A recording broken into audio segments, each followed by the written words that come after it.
Hi guys, നമ്മുടെ Anupama gold and ഡയമണ്ട്സിന്റെ ഇനോഗ്രേഷന്റെ ഭാഗമായി നടത്തിയ ലക്കി ഡ്രോ വിന്നറെ ഇന്ന് തെരഞ്ഞെടുക്കാൻ പോവുകയാണ്.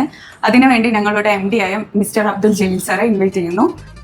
നമ്മുടെ റാഫിൽ ബോക്സ് ഓപ്പൺ ചെയ്യാണ്.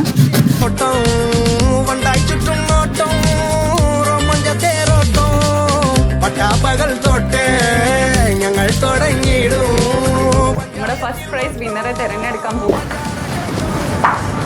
സ്റ്റെൽന ജോസഫ്. സെക്കൻഡ് പ്രൈസ് തെരഞ്ഞെടുക്കാൻ പോവാണ് ഫർഹാൻ. തേർഡ് പ്രൈസ് വിന്നറെ തിരഞ്ഞെടുക്കാം നാൻസി 273. ആ വിന്നേഴ്സിനെ ഒരിക്കൽ കൂടി പ്രഖ്യാപിക്കുകയാണ്. First prize 311 coupon number Stelna Joseph. Second prize coupon number 736 Farhan. Third prize coupon number 273 Nancy. Thanks to all winners.